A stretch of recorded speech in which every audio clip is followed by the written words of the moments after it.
what will make this fragrance stand out. This smells like home. The intention of this scent really is to be more personal. Finally, the Dreamer collection is now complete with the launch of the third installment, Memoires de Montagne. And I will tell you everything you need to know about Memoires de Montagne. First, pakita ko muna sa inyo yung packaging. So, same with the previous two fragrances. It comes in this hard box, again, in black. In the side, you will see is the Dreamer collection and the name of the fragrance, Memoires de Montagne. In front, as usual, we have an art deco. And this art is inspired by the inspiration behind the fragrance, which is Rizal province kung saan ako lumaki. So you'll see yung mga bundok, of course. You'll see parang the scenery of Rizal. The name of the fragrance sa ilalim. And some of the main notes or accords, we have green mango and suman. This is eau de parfum concentration in 50 ml bottle. This is still magnetic flap. And when you open her up, as usual, meron tayo ditong brief of the fragrance and then the breakdown of the notes sa baba. The bottle says in the middle, safe and secure. Kunin natin.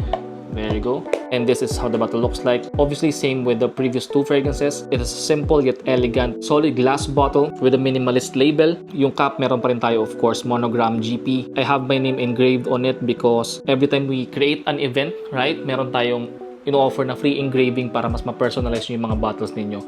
So, for those who attended the launch of Memoires, more likely, naka-engrave yung mga bottles ninyo. Atomizer check tayo. It's still obviously pressurized atomizer. Now let's break down the notes. Top notes are bergamot, juniper berries, cypress, and ginger.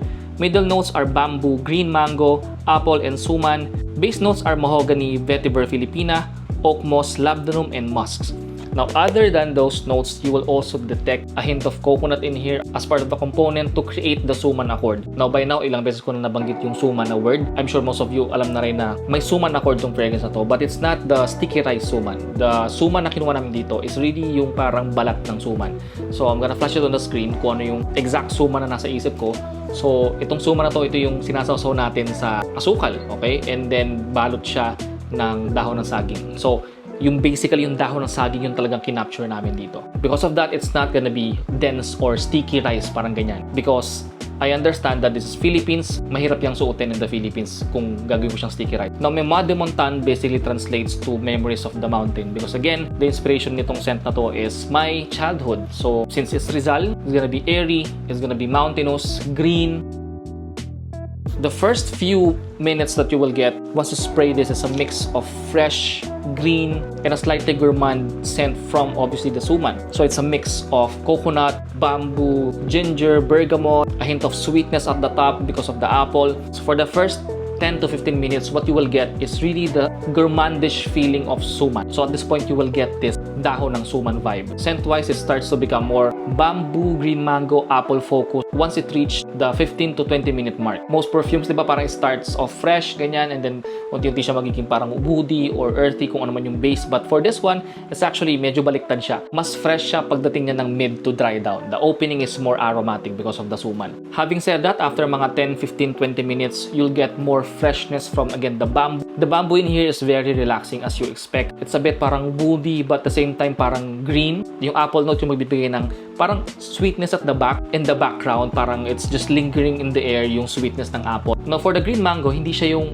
maasim na mangga. It's still kind of sweet but also green and slightly fruity. Now, as it dries down, you'll get more woody and earthy notes because of the mahogany. Also, the vetiver filipina. So, this is still using our own locally sourced vetiver filipina. So, again, something that we can be proud of. And baka tanongin nyo bakit merong mangga, bakit merong suman in this fragrance, because since inspired dito ng Rizal province where it came from, sabi ko, other than being airy and fresh, green and earthy fragrance, what will make this fragrance stand out? And naisip ko, okay, suman talaga because I stayed in Antipolo and ang daming talagang suman doon. Sa mga taga Rizal dyan, you know it, ang daming fresh suman sa Antipolo. And yung mangga naman is yung kwento ng nung bata ko. Of course, we used to play sa mga kaibigan natin, kapitbahay natin, ganyan. And meron kaming puno ng bayabas malapit sa amin. Pinost ko rin dito sa channel yung vlog ko nung nag-visit ako ulit kung saan ako lumaki sa Binangon ng Rizal. Yun nga lang, wala na yung puno ng bayabas doon. So, pinutol na. But we used to climb up there. Tapos, other than sa pagkuha ng bayabas, tumatambay kami sa bubong para abangan yung sunset, kami ng mga kaibigan ko. Tapos sa kabilang side ng bubong, meron din kasing puno ng manggaron. So, kumukuha din kami doon, tapos kinakain lang namin. So, ganun lang kasimple yung buhay natin ng bata, mga batang 90s, alam niyo yan. Nung wala pang gadgets, ganun lang siya kasimple. This brings back that memories. That's why one of the things you have to know about Memoires de Montagne is this fragrance is nostalgia in a bottle. This smells like home, like your life in the province, or again, anyone's childhood. Now, having said that, this fragrance is gonna be your daily fragrance. It's fresh, obviously, so it's gonna be daily. It's okay for warm weather. It's okay for indoors. You know, everyday casual scent. But what I can promise you with this fragrance is that this is not your typical fresh scent. This is obviously very unique. No one has used suman, as far as I know. Tayo pa lang ang unang gumamit ng suman sa isang fragrance. Expect that this will be very unique. Talagang wala kang kaparehas. And if you happen to love this fragrance, this can be your signature scent. Who can use this? Again, anyone, women, men, okay, this is perfectly unisex, hindi siya masculine, hindi siya feminine, in age ranges between mga 20 above, 20, 30, 40. So, it's quite versatile. Now, performance, again, sabi ko nga, for the first 5 to 15 minutes, the projection is quite strong, but mabilis lang siya magsasettle to a more softer projection because the intention of this scent really is to be more personal. It's more like kung gusto mong parang maging laid back or parang gusto mo ng chill, ganyan, that will transport you somewhere. That's the magic of this fragrance because at this point in my career, I'm really looking for fragrances that gives me something more than just smelling good, right? Ang hinahanap ko ngayon yung may mga kwento, yung may mga create parang a feeling or parang an imagination sa akin. So parang nasa ganung era na ako. That's why when we conceptualize this Dreamer collection, sabi ko I want fragrances with story. Kumbaga parang ako with artistic mind, I want to use this medium to put my artistry in here. Not necessarily na ako yung nag-technical na gumawa because obviously the perfumer behind this is still Renato Lapena Jr. But I want my story, my imagination to be in this fragrance. So that's what you can expect with this. Longevity is around 5 to 6 hours on my skin with, again, soft to moderate projection. So parang kang nasa province habang nakaupo ka sa isang wooden chair or ancestral house and then yung simoy ng hangin pumapalo sa'yo, preskong-presko ka kahit walang aircon. Parang ganong feeling ang makukuha mo in the dry down. Now, the price is still 1,500. That's uniform across all GP fragrances at the moment. And this is available in all e-com platforms under Noah. Because again, this fragrance line is in collaboration with Noah Solutions. So, TikTok, Shopee, Lazada, under sa shop ni Noah Solutions. Now, overall, and I can finally say this because kompleto na sila, okay? I want you to know the design of my Dreamer collection. I designed this to be parang a complete fragrance line. Ibig sabihin, if you're an office person, you work in corporate, you're looking for a perfect fragrance, you go with Vieux Papier. It's fresh, aromatic, woody, and earthy fragrance. Smells like the owner of the company.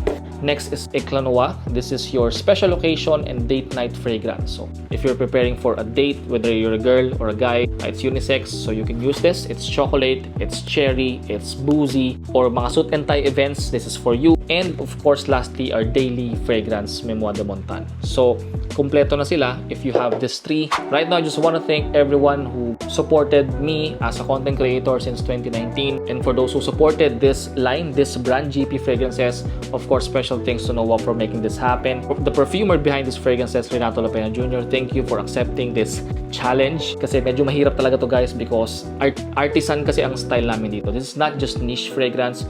This is artisan. So some people call it ultra niche, okay, but it's actually artisan because these fragrances are basically art in a bottle. And we're very happy, the team is very happy that we pulled it off and we've received a high amount of appreciation and love from you guys. So thank you so much. So what's next for GP fragrances?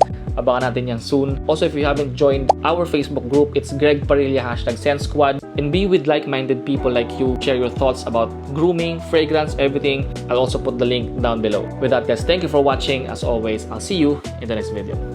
Peace.